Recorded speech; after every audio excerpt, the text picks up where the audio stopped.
Russia Ukraine war 2014 में शुरू हुआ था, जब यूक्रेन के रेवोल्यूशन ओन ऑफ डिग्निटी के बाद एक प्रो रूसी प्रेसिडेंट को हटा दिया गया था। रशिया ने छिप छिप कर ऑपरेशंस चलाकर क्रीमिया को कब्जा कर लिया और उसे अपने में मिला लिया, जो एक स्ट्रेटेजिक पेनिनसुला है। इस घटना से कॉन्फ्लिक्ट की शुरुआत हुई, जिसकी जड़ रशिया की यूक्रेन पर अपना प्रभाव फिर से जमाने की इच्छा में थी, उसे अपने हिस्टोरिकल और सिक्योरिटी इंटरेस्ट का हिस्सा मानते हुए। इस बीच यूक्रेन ने वेस्ट के साथ करीब के रिश्ते बनाने की कोशिश की, जिसे रशिया ने अपनी रीजनल डोमिनेंस और सिक्योरिटी के लिए खतरा माना, खासकर नेटो के ईस्टवर्ड एक्सपेंशन से डरते हुए। क्रीमिया के एनेक्सेशन के तुरंत बाद ईस्टर्न यूक्रेन के डोनबास रीजन में प्रो रशियन सेपरेटिस्ट्स ने, जिन्हें रशिया का गुप्त समर्थन था, अपनी इंडिपेंडेंस डिक्लेयर कर दी, जिससे ईस्ट में एक वॉर शुरू हो गया, जो बाद में एक लंबा ट्रेंच वॉर बन गया। बार बार सीज फायर, जैसे कि 2015 का मिन्स्क डी एग्रीमेंट, लड़ाई को रोकने में फेल रहे, क्योंकि रशिया ने सेपरेटिस्ट टेरिटरीज पर कंट्रोल बनाए रखा, जिससे यह प्रभावी रूप से एक इंटरनेशनलाइज्ड कॉन्फ्लिक्ट बन गया।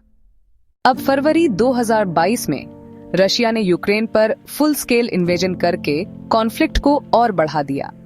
रूसी सैनिक कई फ्रंट से आगे बढ़े। उनका लक्ष्य कीव और दूसरे की शहरों पर कब्जा करना था। यूक्रेनियन फोर्सेस के इंटेंस रेजिस्टेंस ने रशिया की प्रोग्रेस को रोक दिया, जिससे वॉर एक ब्रूटल एट्रिशनल फाइट में बदल गया। अगले कुछ सालों में वॉर में बहुत सारे टेरिटोरियल शिफ्ट्स हुए। रशिया ने डिस्प्यूटेड रेफरेंडा के तहत ईस्टर्न और सदर्न यूक्रेन के बड़े हिस्सों को एनेक्स किया, लेकिन यूक्रेन ने इफेक्टिवली काउंटर अटैक किया, जिसमें खेरसोन और खरकीव के कुछ हिस्सों सहित कई की एरियाज को वापस ले लिया। कॉन्फ्लिक्ट और तेज हो गया जब यूक्रेन ने मॉस्को पर सीधे दबाव डालने के लिए रूसी टेरिटरी के अंदर बड़े ड्रोन और मिसाइल स्ट्राइक किए। दोनों पक्षों की गहरी चिंताएं हैं, जो लड़ाई जारी रखने में योगदान दे रही हैं। रशिया का मकसद यूक्रेन के वेस्टर्न अलाइनमेंट को न्यूट्रलाइज करना और यह सुनिश्चित करना है कि वह रूसी प्रभाव में रहे। वॉर का उपयोग घरेलू एकता और जियोपॉलिटिकल स्टेटस को मजबूत करने के लिए कर रहा है।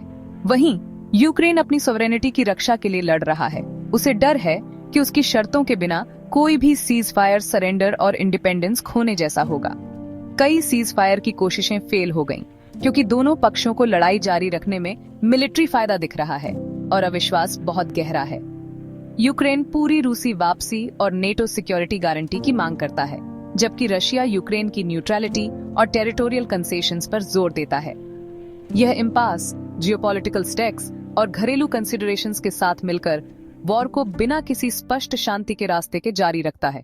असल में यह कॉन्फ्लिक्ट सॉवरेनिटी, रीजनल पावर और ग्लोबल सिक्योरिटी का एक कॉम्प्लेक्स स्ट्रगल है, जिसकी गहरी हिस्टोरिकल जड़ें हैं और इसमें लगातार बहुत ज्यादा मानवीय लागत लग रही है। और ऐसे ही और रेलेवेंट कंटेंट के लिए प्लीज सब्सक्राइब करें। Thank you.